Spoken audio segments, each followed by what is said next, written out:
and gentlemen, remember, good day, good day, good day, good day, good day. It's your brother Bolo V&R. We never. Remember to follow me on all platforms, remember. Now, we come across this speech at the 285th Maroon Fest, Akong Pong, January 6th. I never hear this speech. That means that somebody else out there never hear it neither.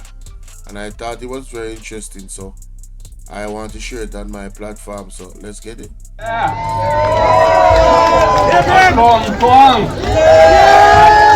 Boy, what are we going to look good? What are we the vibes? Nice! Trust me, man.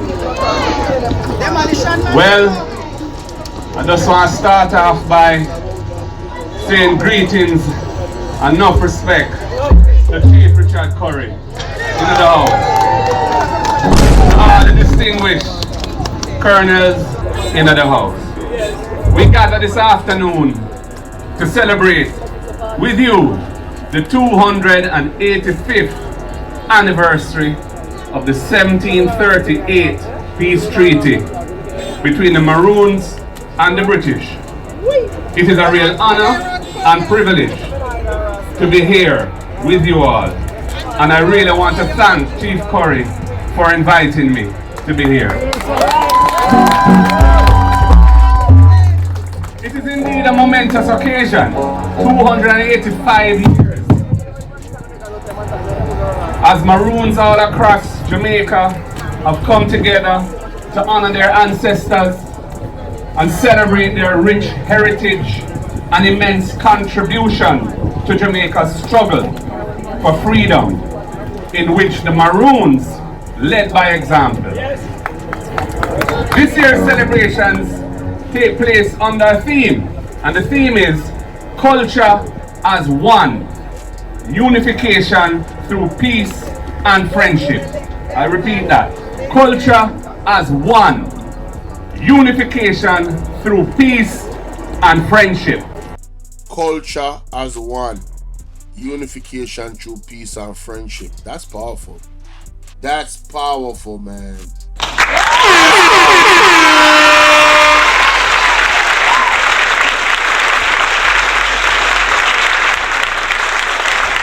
Major Dubs said, find me singing No Mining on the same video and play me live. Major Dubs. No, me can't play no music for you. It is a joyous occasion when Maroons come together in celebration of their culture, Copyright. Their history, their rich heritage, along with well-wishers from the wider population, both here in Jamaica and from abroad.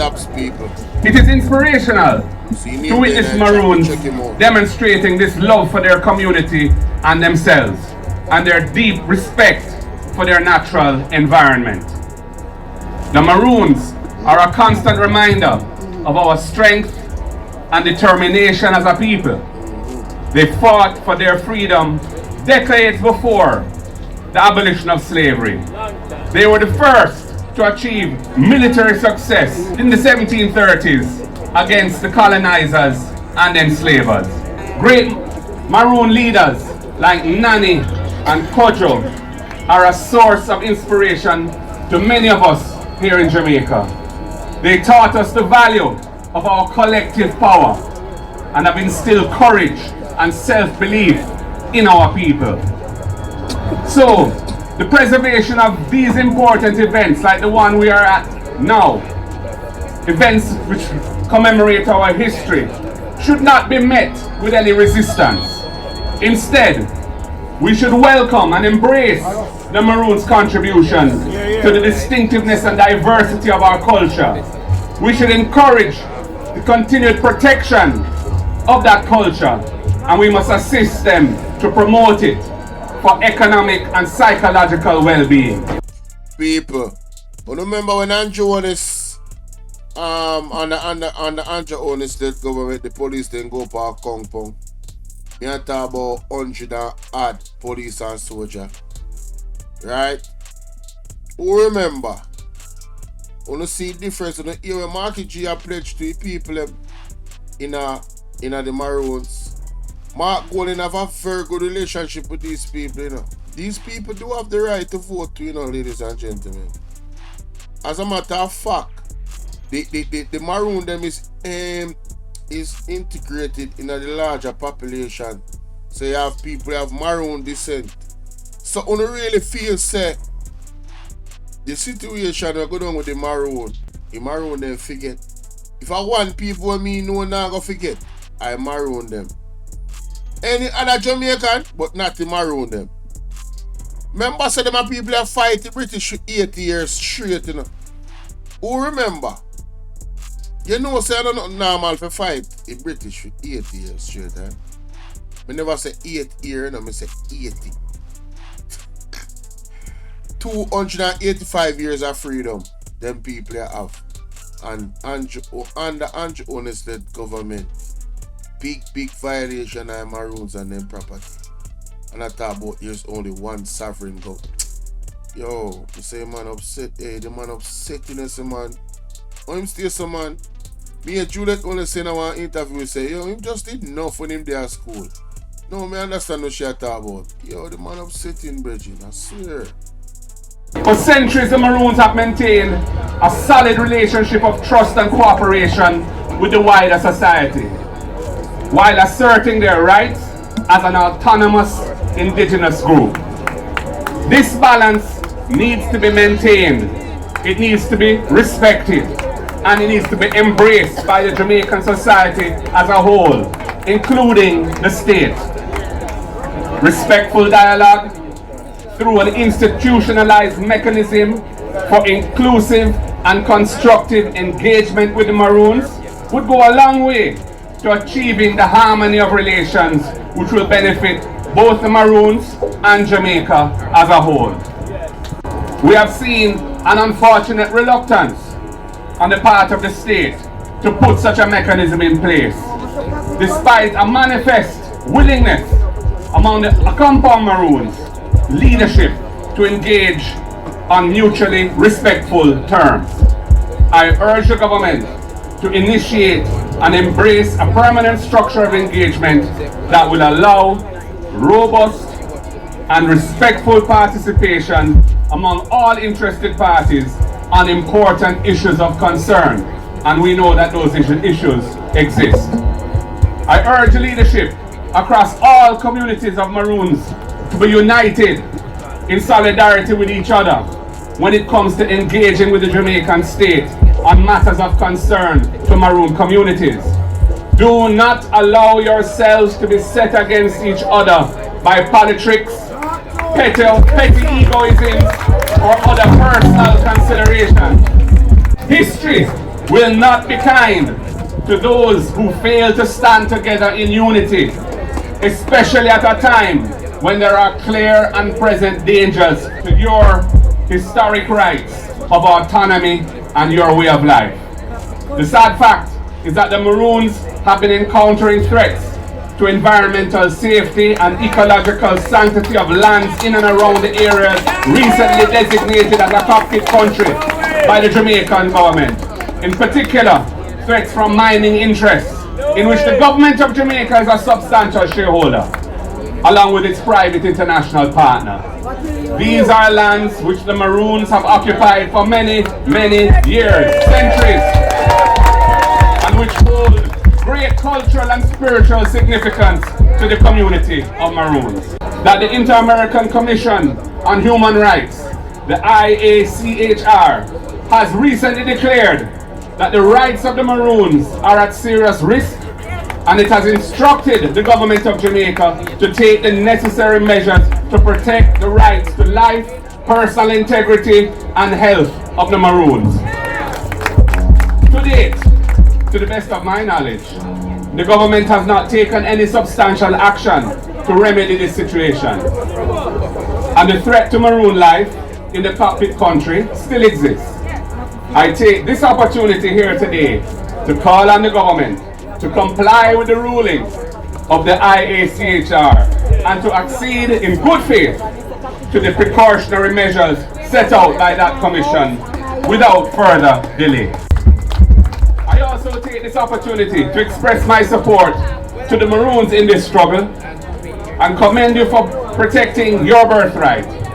In the true spirit of our national motto, out of many, one people, we must make every effort to promote peace and unity amongst all Jamaicans, and we cannot stand by and ignore the dangers that you face.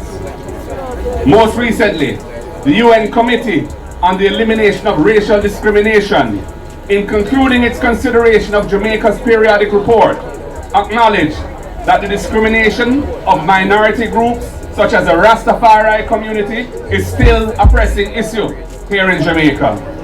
The committee also questioned the government about policies that have been put in place to address issues faced by members of the Rastafari community, including the wearing of dreadlocks in schools, as well as the protection of their cultural rights and their cultural sites. Now you know how sad it is. In sing got the girl name, but the police cut off her locks. People, me glad say, I don't know. I am not a Rasta, you know, but I am a human being. Right?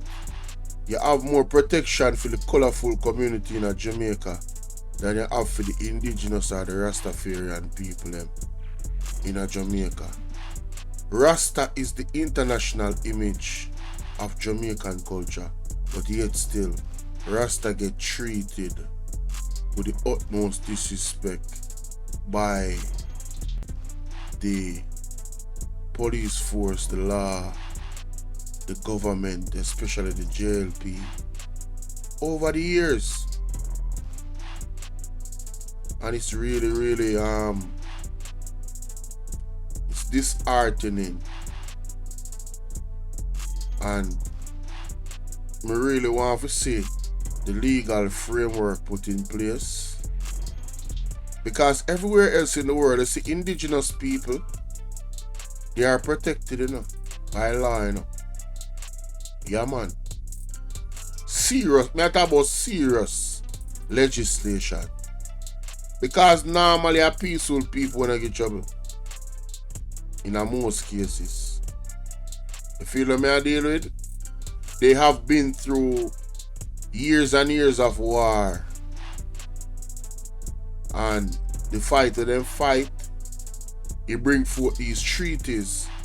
And that is why it's so important to honor those treaties. Because it says a lot about a person that would want to go against those treaties and start up back conflict. You get me? I say, especially when it comes to indigenous people. So I really would have loved to see a legislation put in place to protect the indigenous and the Rasta people. Let me say it, the Maroon and the Rasta people. No joke. No joke. But let's continue. Be taken by the government to protect the sacramental rights of the Maroons. I am committed, when we next form government, to giving special treatment.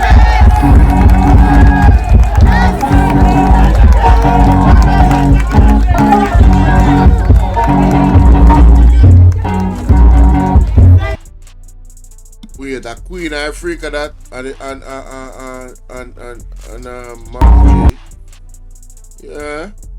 Committed, when we next form government, to giving special treatment to small farmers, Maroons, and the Rastafari community in the ganja industry. Wanna hear that? Marky G say, farmer ganja planter, farm with a ganja farm. No, me don't know. Well, I got creation same way, the earth, but yeah, that is something positive. Include them, man. I like it, Marky G.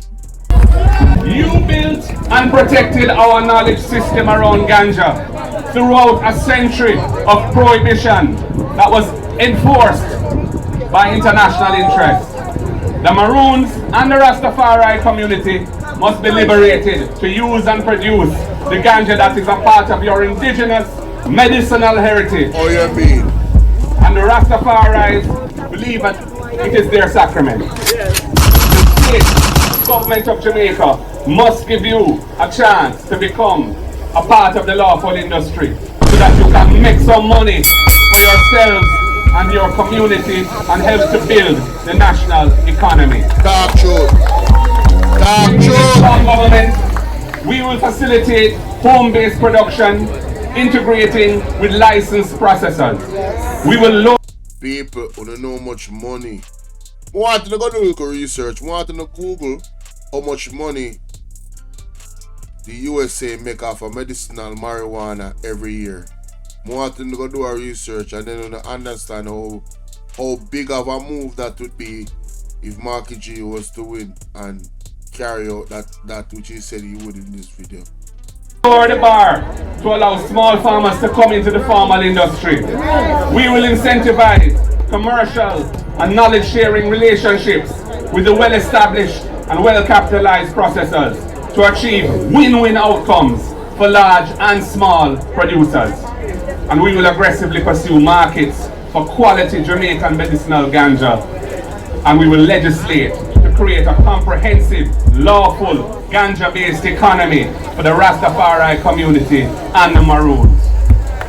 In closing, as we celebrate the 285th anniversary of the 1738 Peace Treaty, which affirmed the rights and tenure of lands in the possession of the Maroons, I take this special opportunity to commend the Maroon community for sustaining practices which form part of our Jamaican culture and promoting oneness, peace and friendship amongst all. I reiterate the struggle to keep the cockpit country as an ecologically pristine area with the water resources beneath it on which Jamaica pretends is a struggle we cannot ease up on. It is a serious struggle not just for today, but for the future, for us and our children and generations to come. And I celebrate the fact that the Maroons have stood firm in the face of that struggle. Congratulations again to Chief Curry and the organizer of the annual Maroon Fest. And congratulations to our Maroons on this milestone achievement of 285 years. I thank you again for inviting me to be part of these celebrations. And I look forward to continuing our dialogue in a spirit of mutual respect, solidarity, and friendship. The word is love.